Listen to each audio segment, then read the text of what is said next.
Pada episode sebelumnya, Dewa Mayat dibuat marah akibat temannya dijelek-jelekan. Ya nggak salah juga sih, soalnya sifat temannya itu sangat jelek.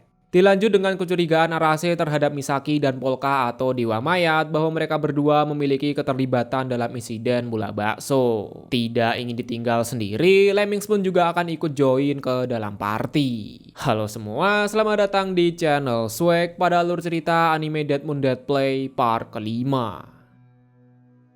Melihat Lemmings tepat di depan mata, dengan cepat Arase langsung menggerakkan divisi khusus untuk baku hantam melawan si Lemmings. Sayang bahwa para NPC langsung terpental ke tembok ketika mencoba untuk melawan si Lemmings. Bahkan Arase yang dikenal dengan sifat wibu psychopath sama sekali tidak dapat melukai Lemmings sedikit pun. Lalu muncul sebuah pertanyaan, apa tujuan Lemmings datang kemari? Ya, apalagi kalau bukan untuk menculik Misaki. Begitu melihat Misaki diculik, sebenarnya Dewa Mayat ingin mengeluarkan kekuatannya. Namun dikarenakan polisi divisi khusus berada di sini, seketika menghentikan niat Dewa Mayat untuk menyelamatkan Misaki. Bagaimanapun, jika polisi divisi khusus mengetahui kekuatan sejati milik Dewa Mayat, maka menjalani hidup damai hanyalah sebuah dongeng atau mimpi belaka. Pilihan yang tersisa yakni kabur dari sini dan membiarkan Misaki diculik oleh si Lemmings. Sayang, sepertinya reinkarnasi Dewa Mayat bisa dibilang gatot atau gagal total tot. Karena secara tidak sadar dirinya langsung mengeluarkan sihir untuk menyelamatkan Misaki. Bahkan Dewa Mayat sampai meminta maaf kepada gurunya karena malah menjadi orang naif yang memperdulikan orang lain bukan dirinya sendiri. Dan ya,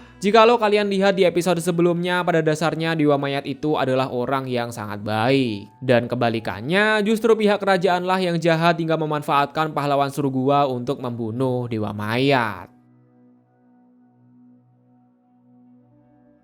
Kembali lagi ke pembahasan, agar pihak polisi tidak melihat sihir milik Dewa Mayat, di sini Clarissa sengaja mematikan lilin yang telah ia hidupkan. Terjadi pertempuran sengit antara Lemmings melawan Dewa Mayat. Meski dijuluki sebagai manusia overpower, nyatanya semua sihir Dewa Mayat dapat dihancurkan oleh Lemmings dengan sangat mudahnya. Begitu Lemmings mendekati Misaki kembali, nggak taunya dia cuma pengen nanya beberapa hal kepada Misaki. Tidak dijelaskan Lemmings bertanya tentang apa, tapi dari percakapan yang ada dapat disimpulkan menjadi beberapa hal. Yang pertama, Lemmings bertanya mengenai identitas Misaki yang sekarang, nanya Misaki kerja dengan siapa, kenapa Polka masih hidup, atau identitas asli dari Polka yang sekarang. Berhubung beberapa prediksi pertanyaan itu bersifat rahasia, maka Misaki juga menolak untuk memberitahu si Lemmings. Begitu mendengar penolakan dari Misaki, dengan cepat Lemmings langsung memancarkan aura membunuh kepada Dewa Mayat. Untungnya saja, Lemmings langsung segera dicegah oleh Misaki. Agar Polka selaku Dewa Mayat tidak kenapa-napa, Misaki pun memberikan jawaban atas pertanyaan dari si Lemmings tadi. Bahkan Misaki juga memberikan servis khusus berupa gigitan. Dewa Mayat yang melihat akan hal itu langsung sadar bahwa Misaki sedang berusaha untuk melumpuhkan Lemmings menggunakan racunnya. Mengingat air liur milik Misaki itu bisa melumpuhkan lawan. Sayang bahwa gigitannya tidak mampu menembus perban milik si Lemmings. Ya udah deh, ditusuk pakai garpu yang udah ada air liurnya. Siapa juga yang mau?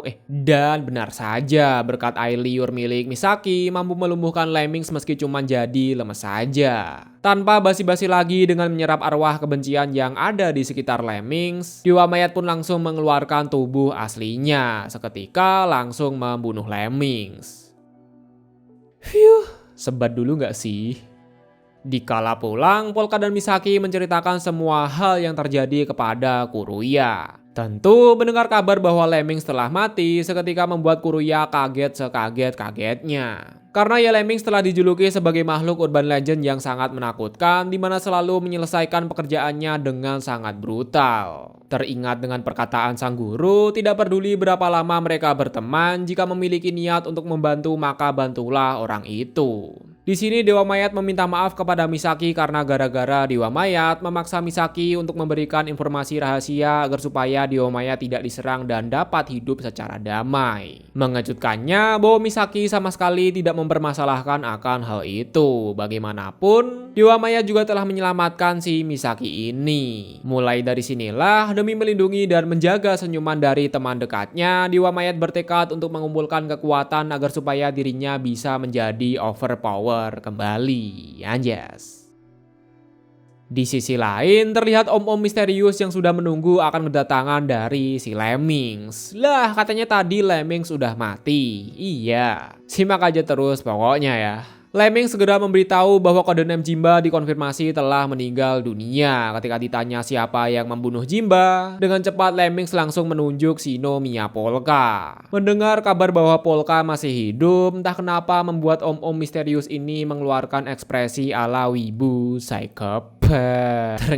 Ternyata beliau ini bernama Shinoyama Takeru selaku orang yang masih memiliki hubungan keluarga dengan Shinoyama Polka. Takeru juga merupakan orang yang menyuruh Misaki untuk membunuh si Polka. Kenapa? Jawaban itu akan kalian temukan di akhir pembahasan. Berbicara mengenai Lemmings kenapa dia masih hidup, dapat disimpulkan bahwa Lemmings itu setidaknya lebih dari satu orang. Lemmings yang dibunuh oleh Dewa Mayat itu bernama Jimba, sedangkan Lemmings saat ini itu bernama Nezu. Itulah kenapa Kuruya juga sempat bilang bahwa seolah-olah Lemmings itu selalu berada di berbagai macam tempat. Ya soalnya Lemmings ini lebih dari satu. Kembali lagi ke tujuan awal bahwa Dewa Mayat ingin mencari uang biar cepat kaya dan bisa memborong semua batu permata. Menggunakan kekuatan Necromancer, Dewa Mayat memasukkan satu biji arwah yang ada di bangunan tua ke dalam pulpen milik Misaki. Arwah ini bernama Hosorogi selaku mantan agen milik Clarissa yang meninggal tepat pada 5 tahun yang lalu. Hosorogi juga memberi saran tentang pekerjaan apa yang cocok untuk Dewa Mayat. Yep, pekerjaan itu yakni menjadi dukun, lebih tepatnya menjadi seorang peramal. Kamu seorang wibu ya? Lah, Simbah kok tahu?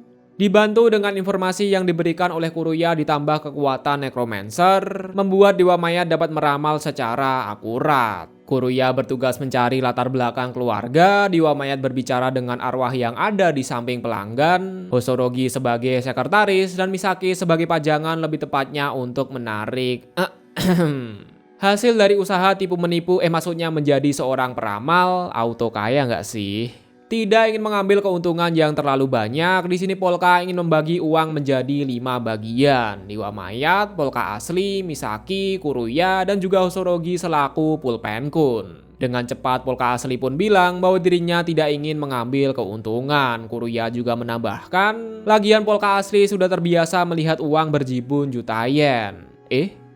Mendengar kabar bahwa Polka telah menjadi peramal hebat, secara tiba-tiba terdapat 2 bocil yang datang ke markas mereka. Kedua bocil ini bernama Shinoyama Kazuki dan juga Shinomaya Shizuki selaku keponakan dari si Polka asli. Dikarenakan Dewa Mayat tidak memiliki ingatan dari Polka asli, di sini dirinya berusaha untuk mengelabuhi para bocil ini. Namaku adalah Dewa Mayat, bukan Shinoyama Polka. Stres? Hah, Dewa Mayat? Tapi keren juga sih. Tujuan para bocil datang kemari yakni ingin melihat kekuatan peramal yang Polka miliki. Sayang bahwa toko peramal hanya buka pada jam 10 pagi. Dengan begitu, Kuruya juga langsung menyuruh mereka untuk segera pergi. Mendengar akan hal itu, Kazuki pun langsung berkata, terus kalau aku bilang gak mau pergi itu gimana? Tinggal laporin ke polisi aja gak sih? Tidak ingin membiarkan anak kecil menangis, di sini Dewa Mayat langsung menghentikan adu mulut antara Kazuki dan juga Kuruya. Aku tuh nggak nangis. Aku juga mau. Secara tiba-tiba Dewa Mayat bilang jangan khawatir karena mereka berdua memiliki masa depan. Bagaimanapun, Dewa Mayat pasti akan melindungi Kazuki dan juga Shizuki. Bukan berbicara dengan para bocil, melainkan Dewa Mayat sedang berbicara dengan arwah gentayangan yang meminta Dewa Mayat untuk menyelamatkan kedua bocil ini. Lah, emangnya kenapa lagi? Simak aja terus pokoknya ya.